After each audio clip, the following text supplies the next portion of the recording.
Hello, this is another episode. Um, this episode, I kind of want to talk about the mental health behind getting a diagnosis like we did with our son. Um, I'm not gonna lie, the mental health for me has been completely up and down, up and down. My son was barely 6 months when we found out that he had a brain bleed. So there went my postpartum depression, and it moved into more depression. Um, like I was already experiencing that mom guilt for having to go back to work, and never seeing my child. My mother was watching my son when I went back to work. I went back to work after 7 weeks of having my child, and then my husband took FMLA to spend those weeks with him. I think he spent 8 weeks with my son, with our son, after I spent only 7 weeks with him. Um, and I had major, major mom guilt for that. And then to find out he had a brain bleed was just like, I felt like a failure um for my son because I didn't know, and I was listening to all these moms online telling me, "Oh, he'll just do it in his own time."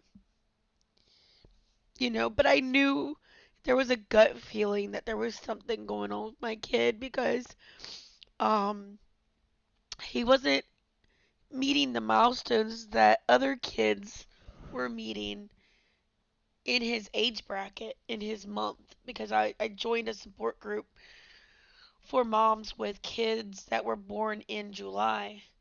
And my son wasn't doing what they were doing. Um, and I just listened to the whole, oh, he'll just do it in his own time. I'm like, okay. And, the doctor didn't see anything wrong.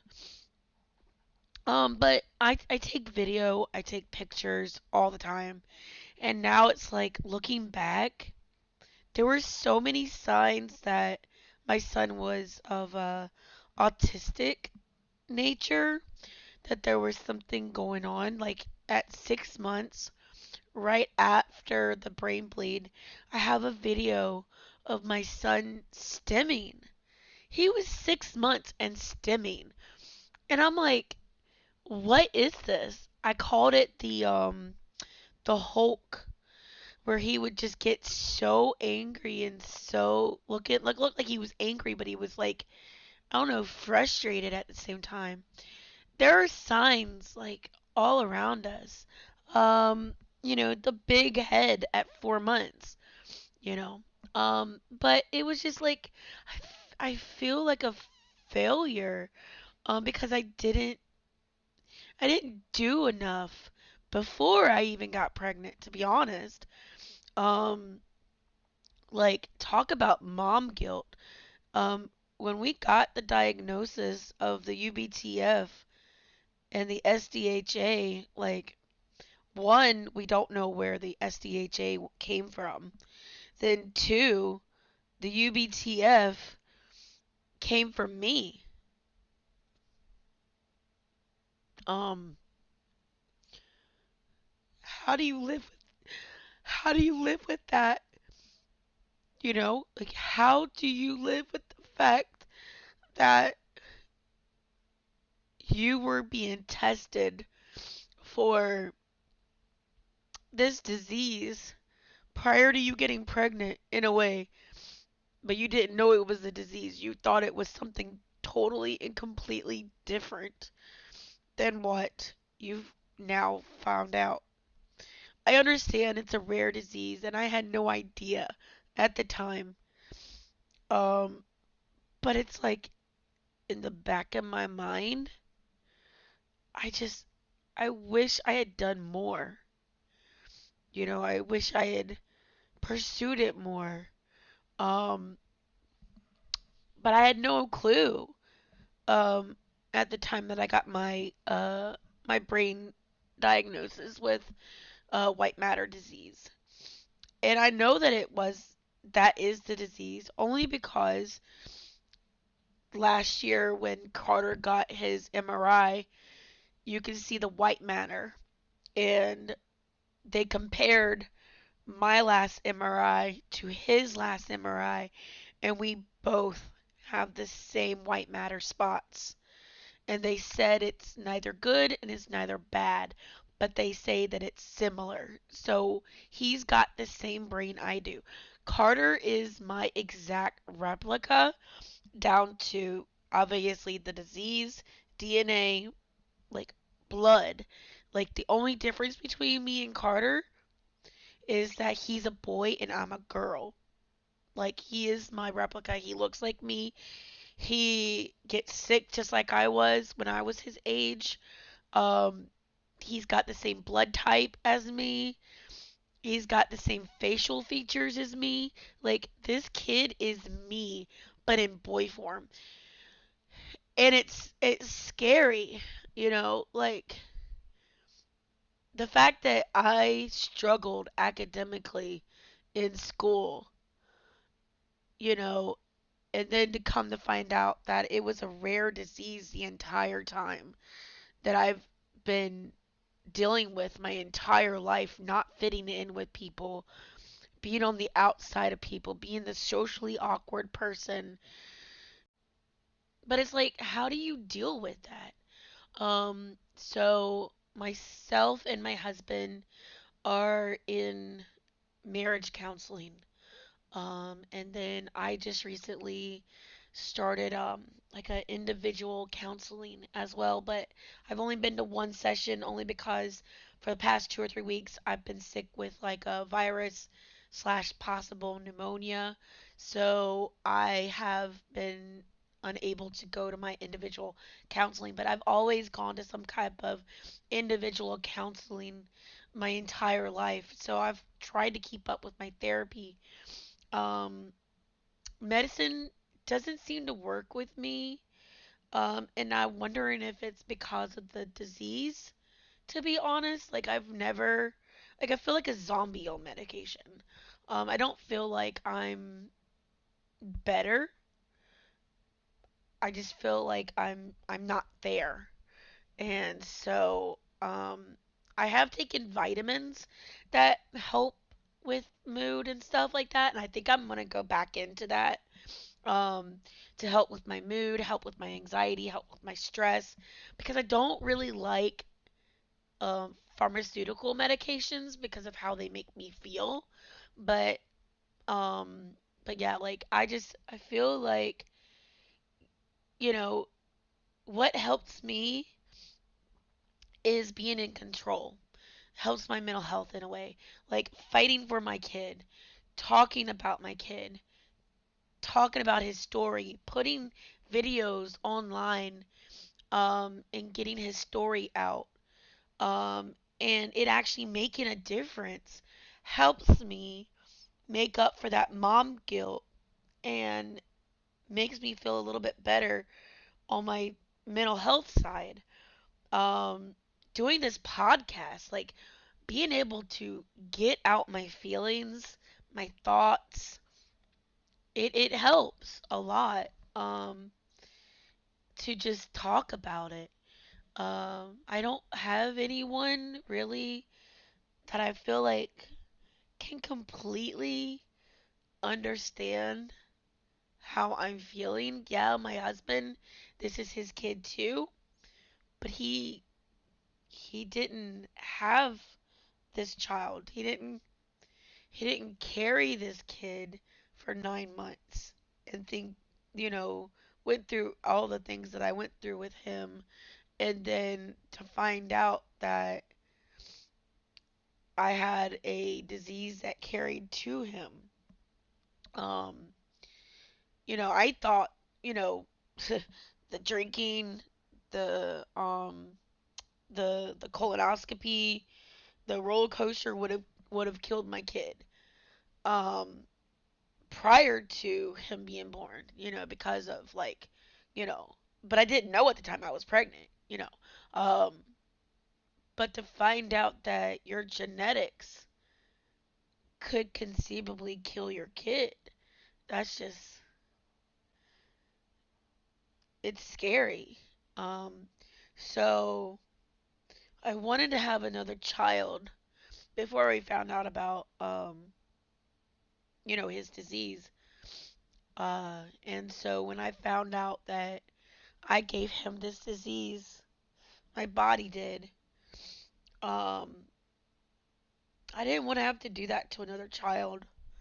I know it's everyone's decision to do what they want to do with their body. Um, but my husband had already had surgery to try and have a child. So I wanted to do this surgery. I wound up getting a hysterectomy. Um, it was the worst but best decision of my life. Only because worst because I really wanted to have another child, but best because I don't want to have to put another child through what my son may or may not have to go through. Um, do I regret my kid? No, I do not regret my kid. My kid is the best thing that has ever happened to me. He's my little best friend. He may hit me, he may be mean to me at times, but that's a toddler. He's my little best friend. Um, I don't know what I would do without him, which is scary for the future because our future is just so unknown. Um, I can't imagine his light ever dimming. I don't want to imagine it. But I know that's our reality, unfortunately, unless something can happen for our son. I'm hoping that we caught it in time so that way we can fix it. I feel bad for the other parents that have been waiting years for something and have had no movement, really. Um, so, but I try to keep myself occupied with things, to be honest. Um, like, like I said, creating videos and getting his word out. And uh, I've been meaning to write to researchers all across the nation about our son to see if they would be interested in his case. Um, Even though there is a doctor working on it, that doctor seems to have like a small lab that doesn't have a lot of funds. So if somewhere else could help our, you know, these kids, that would be great, and especially since me and my son are a very rare case because it was inherited. Um, so that is my goal is to do that. Just keep my mind occupied. But I'm not gonna lie, like going to all these therapies for him and dealing with all the rules and regulations is exhausting, completely exhausting. I have to get up at 7:30 in the morning, get him ready. He doesn't even go to bed till like really late, unfortunately. Last night he went to bed around 9:30. Thank God. Um and he was ready to get up at 7:30 this morning. But got him up, got him dressed, got him ready, and we yesterday we went and got his bodysuit. It's supposed to regulate like his sensory so that way he doesn't like he can work on his balance. So anyways, I get him his um his into his bodysuit and I get him into class and I get a text message. We need a prescription for this bodysuit. Got the doctors to send it to you months ago. Why are you just now telling me that you don't have it? And they're telling me that they can't allow him to wear it. And I'm like, you're sitting here telling me you can't allow my son to wear a bodysuit there. Like, that doesn't make sense to me. But, anyways, so I had to call the doctor, get them to refax the prescription to them. And I don't know, like, if the instruction book will be enough for them. But hopefully that'll be enough for them. But it's like, then, we're trying to work on getting him a communication device. Well, our insurance doesn't technically cover communication device, but they said that Medicaid will or something like that. I don't know exactly, but anyway, so every time I turn around, they're saying that insurance needs this, insurance needs that. Like last time they said insurance needs to validate our doctor's credentials. There's also like last one we got. We need a new prescription. We never received a prescription for the Talk to Me Technologies communication device. And I'm like, that makes no sense. Y'all got it. That's why y'all started this procedure. Why do you I don't like it's just a lot of things.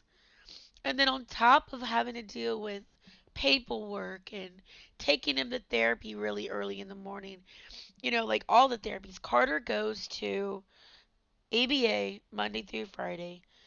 Then he goes to physical therapy and speech therapy combined, thank God. But he goes to OT. He hasn't been to OT in like 2 or 3 weeks because he's been sick.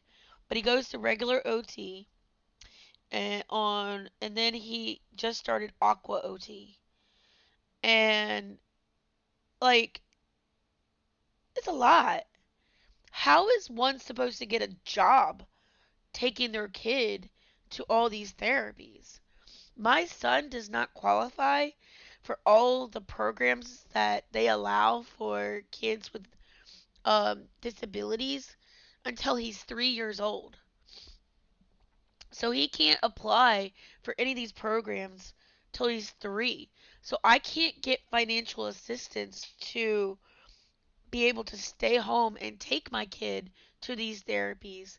So there's a financial burden here along with taking these taking him to these therapies. So not only is it stressful to make sure he's on time to these therapies and he gets to these therapies and I get the paperwork done. There's also the lack of financial that I have because I have to have gas to take him back and forth to these appointments.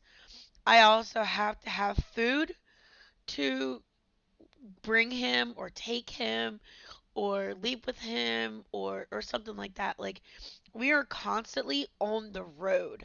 Okay. Then we have to drive every 3 to 6 months to DC to see his disease team for them to not do a dang thing. Nothing. Last few times we've gone, all they've done is just talk to us about his disease, talk to us about what they plan to do, talk to us like just like visually look at him. We have to drive that long just for them to look at him when they could technically just look at his notes and look at all his notes from like all his therapies or something like that. But and then maybe do it like a telehealth thing. They told me they could do telehealth.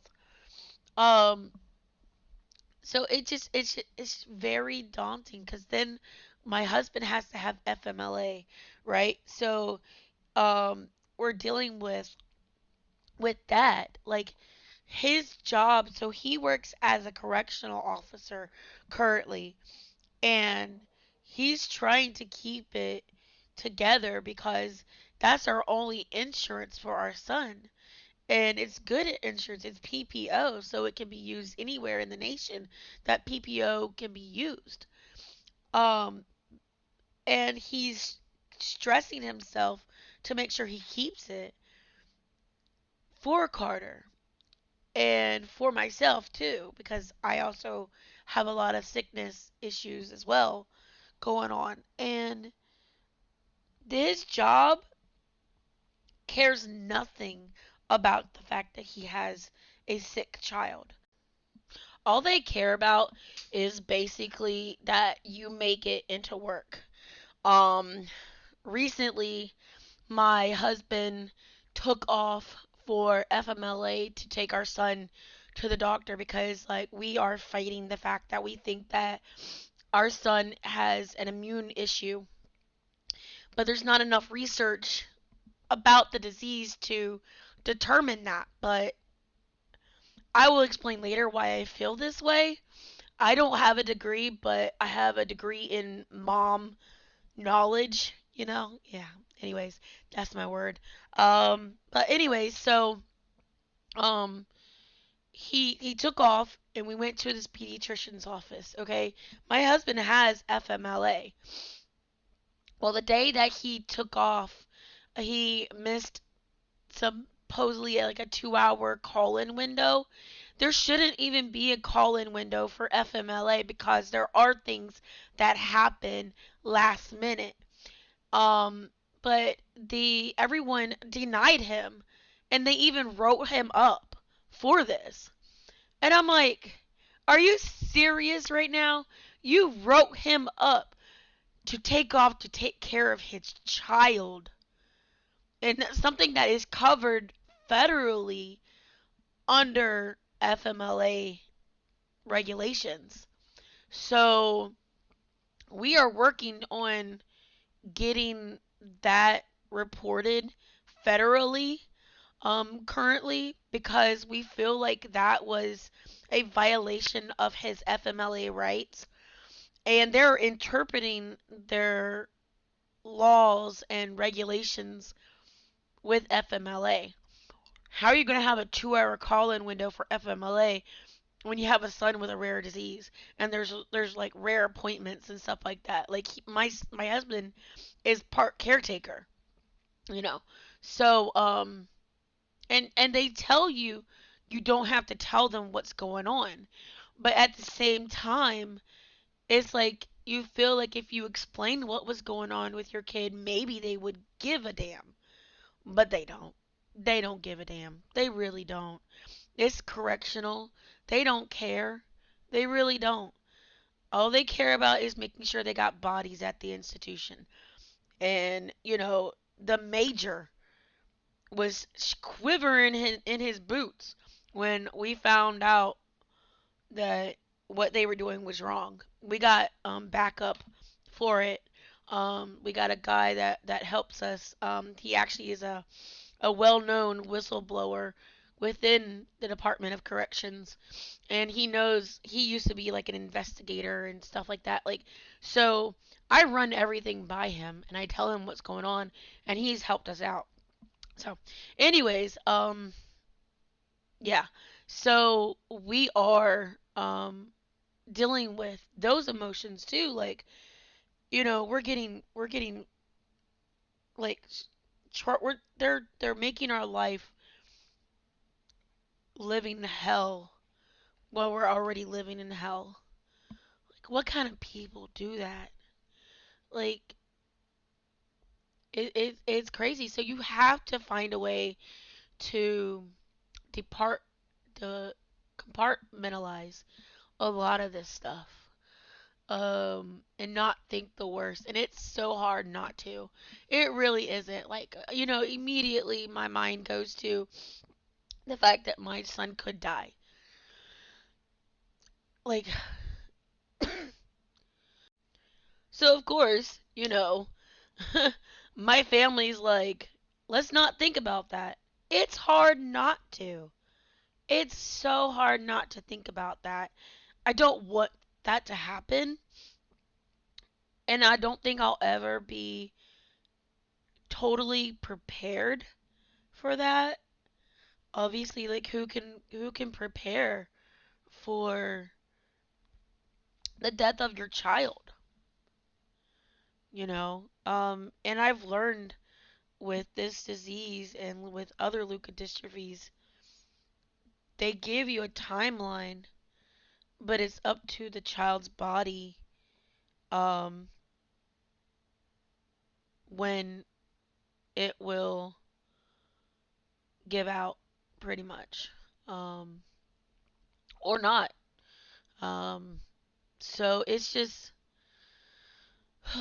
it's a lot. It's a lot. That's why it's very important to keep your mind busy. Go to therapy. Um, be okay with going to therapy. Find a therapist that understands completely. And I'm not talking about those therapists that go like, "Well, how does that make you feel?" Like, they need to give you coping skills. They don't need they don't need to be like, "How does that make you feel?" I just want to tell them, "Bitch, how do you think it makes me feel?" Like, are you serious? That makes me irritated whenever I'm with a therapist and they tell me that kind of stuff. Like, how would you feel? Come on now. Like, what kind of question is that? How does that make you feel that your son or daughter would pass away? What kind of question is that? That's a stupid question to me. So it's just, no, no. Let's not ask those questions. Let's not even get a therapist that does that kind of stuff. You want someone that talks to you like you're talking to a friend in a way, and relates to you in a way, like empathizes. They may not be able to sympathize, or because they may not have gone through what you're going through, but they get the gist of it, and they make you feel validated in your feelings. They don't try to discount your feelings. They just try to redirect your feelings. Does that make sense? Um that's what I hate about having a son with rare disease, is because, especially one that doesn't show all the signs currently, because he my feelings often within my family have been discounted, because they feel like, because I'm not as bad as, like, they claim the disease could be, they feel like he's not going to get that way because he is my replica. But the difference between the two of us is, I have a mosaic pattern in my DNA of this gene mutation, whereas my son does not. So the damages that this disease will do is on a different scale than the other. Like, I will have less damage than my son will. Obviously, I'm talking. Obviously, I have like a brain that I can somewhat cognitively understand things. Obviously, I can talk. Obviously, I can walk. There are some things I can't do, as far as, like, or I don't understand a lot, which is like on a cognitive level. It takes me a while to process things. Um, and obviously, I have a back injury, so it does take a while for me to heal on some things. I have had weak muscles in my ankles, but I've always said that that was like um my the fact that I'm a big woman. Um, so I don't know. It just I don't like my feelings being discounted. Um, do I want to sit and stir in those feelings? No, but I don't want my feelings to be discounted. Um, and I feel like I get that a lot. I feel like I'm alone in my thoughts a lot. The only ones I feel like can understand are moms with kids with a rare disease like my son in a way. I often reach out to some of the moms that have a kid with the other variant, and our thoughts and feelings are almost identical. Um, we are trying to enjoy our kids as it, that we can, but it is hard to not think about these things. So, hopefully you got some wisdom and you feel kind of validated by this episode in my podcast. I will be making another episode um soon, and just letting y'all kind of like a life update of what's been going on this past week. It's some really good things. Um, and yeah, so I hope that you enjoyed this episode, and I hope that you continue to listen to my podcast and learn about me, learn about our family. And if you want to reach me, I'm on social media under Katie M. Canning. Um, I'm on TikTok as well as on Instagram. You can look for me on there. And so hopefully we can connect somehow, and send me a message if you listen to my podcast and you like how raw it is. I know it's raw. So I know I get emotional, and that's kind of what I wanted for my podcast, is to show raw emotions. So thank you for listening, and I hope you have a great day. Thank you so much.